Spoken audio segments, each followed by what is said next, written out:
Dalam episod terakhir, Kini TV akan mengimbas kembali kontroversi yang pernah melanda Daim Zainuddin.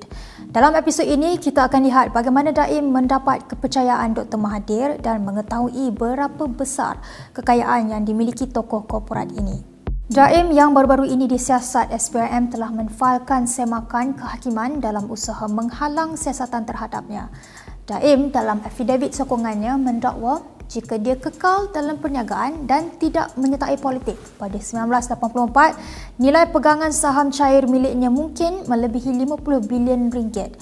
Bekas Menteri Kewangan itu juga berkata dia telah mengumpul aset cair berjumlah kira-kira 250 juta dolar sebelum menyertai kabinet.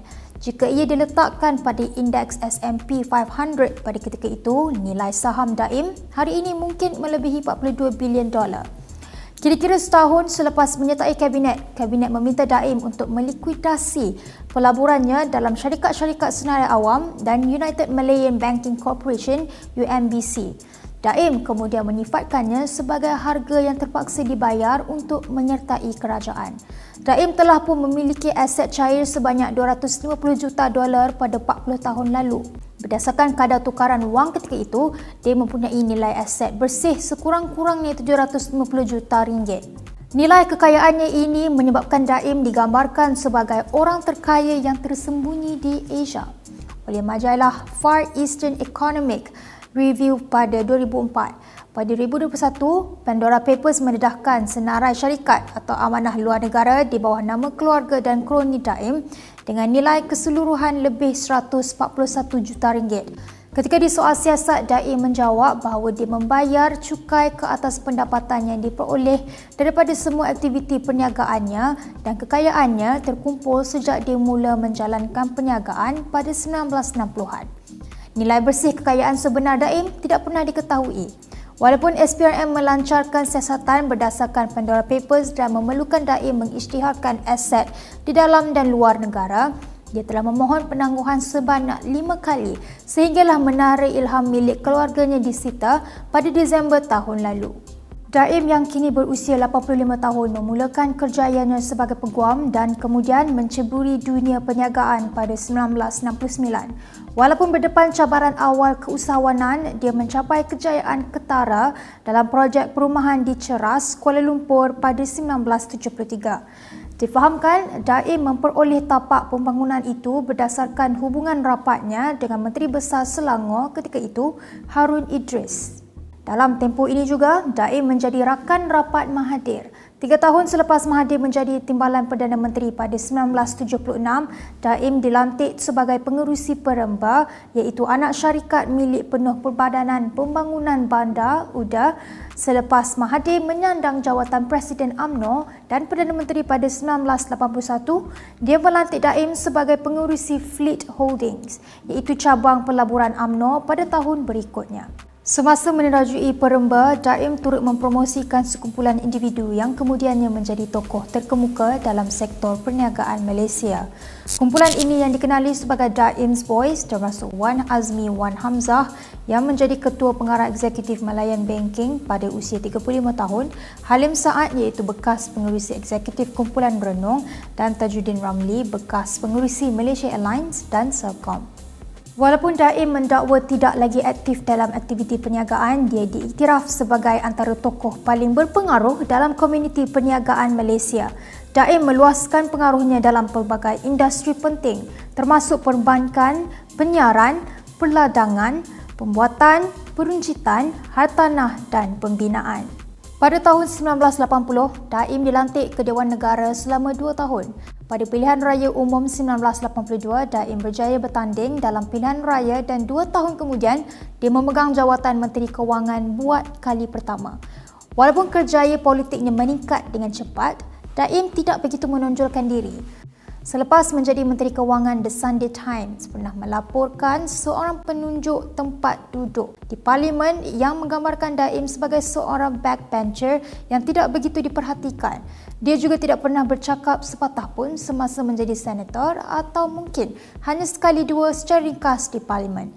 Pelantikannya sebagai menteri juga disifatkan kenaikan paling pantas yang pernah dilihat dalam tempoh 20 tahun. Kepercayaan Mahathir kepada Daim melangkau perkara ini. Satu contoh sebegitu berlaku pada awal pemerintahan Mahathir apabila dia dilaporkan menghantar Daim ke Amerika Syarikat untuk menangani isu harga biji timah yang menjejaskan industri komoditi itu di Malaysia. Daim juga merupakan dalang di sebalik beberapa dasar Mahathir dan melaksanakannya sebaik sahaja Mahathir memaktamadkannya. Sebelum 1984, pengurusan kewangan Malaysia sering dikritik kerana terlalu longgar, mengakibatkan banyak kelemahan dan dasar yang tidak cekap. Selepas menyertai Kementerian Kewangan, Daim melaksanakan pendekatan pengurusan yang lebih rapi sambil mengukuhkan pengawasan dan accountability.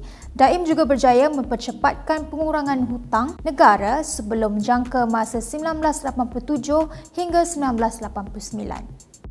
Pada tahun 1997, semasa krisis kewangan Asia dan berikutan pemecatan Anwar Ibrahim sebagai Timbalan Perdana Menteri dan Menteri Kewangan, Mahathir melantik Daim untuk mengetuai Majlis Tindakan Ekonomi Negara bagi mengatasi masalah ekonomi negara. Daim kemudian berkhidmat sebagai Menteri Tugas-Tugas Khas pada 1998 dan kembali sebagai Menteri Kewangan dan memegang jawatan itu sehingga 2001. Walaupun Daim mempunyai kejayaan cemerlang dalam bidang perniagaan, dia juga mempunyai sisi kontroversi. Semasa 2 kali berkhidmat sebagai Menteri Kewangan, Daim turut memegang jawatan Bendahari UMNO. Menurut bekas pensyarah UM Edmund Terence Gomez, peranan Daim sebagai Menteri Kewangan, Bendahari UMNO dan Ahli Perniagaan turut dikaitkan dengan urus niaga yang mencetuskan perdebatan. Ini termasuk skandal melibatkan penswastaan lebuh raya utara selatan yang diberikan kepada parti politik dan isu konflik kepentingan berkaitan United Malayan Banking Corporation Berhad UMBC. Seperti yang dilaporkan oleh Asia Week pada tahun 1987, Daim pada tahun 1984 mengeluarkan sebahagian daripada sahamnya dalam Malaysian French Bank Berhad sebagai pertukaran untuk 40% kepentingan dalam UMBC. Pada tahun berikutnya, sebagai Menteri Kewangan, Daim meningkatkan pemilikannya dalam UMBC kepada 51% melalui terbitan hak. Menjelang akhir 1986, dia menjual saham UMBC pada harga yang lebih tinggi kepada Perbadanan Nasional Pernas milik kerajaan. Selepas berdepan kritikan atas dakwaan salah guna kuasa untuk kepentingan peribadi, Kabinet mengarahkan Daim melepaskan sahamnya dalam 17 syarikat. Satu lagi skandal yang melibatkan Daim adalah kes penjualan saham Renong yang terbongkar dan dibincangkan secara meluas sejak akhir-akhir ini. SPRM mengesahkan pada Mei lalu bahawa mereka sedang menyiasat seorang bekas Menteri Kanan dan seorang ahli perniagaan terkemuka yang bergelar Tan Sri kerana penglibatan mereka dalam kes penyelewengan disyaki mendalangi penjualan saham yang menyumbang kepada kemelisitan ekonomi Malaysia pada 1990-an. Adalah dipercayai bahawa SPRM mungkin merujuk kepada urus niaga saham yang melibatkan pengambil alihan Renong Berhad oleh UEM pada 1997. Urus niaga saham bernilai 2.3 bilion ringgit tersebut dilaporkan membawa kepada kejatuhan 20% dalam indeks komposit Kuala Lumpur. Pada masa itu, Halim Saad merupakan pemegang saham utama dan pengerusi Renong.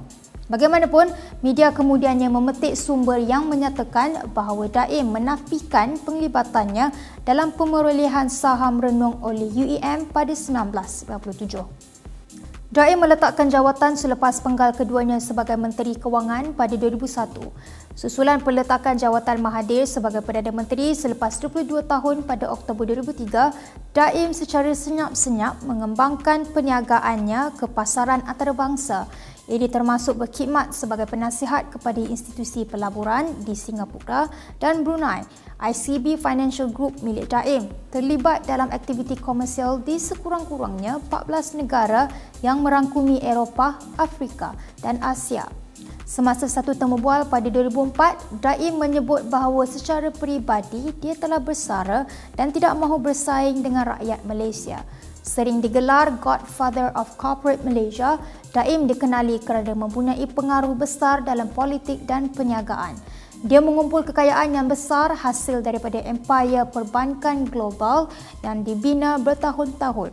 Bagaimanapun, dengan perubahan kepimpinan politik dan siasatan Suruhanjaya Pencegahan Rasuah di era Anwar Ibrahim, nasib tokoh berusia 85 tahun ini masih tidak menentu. Ikuti laporan Malaysia Kini dan Kini TV untuk perkembangan terkini mengenai hal ehwal negara. Kami juga mengalu-alukan sokongan anda dengan mengimbas kod QR sebagai sumbangan bagi menggalakkan kami mencipta lebih banyak kandungan yang berkualiti.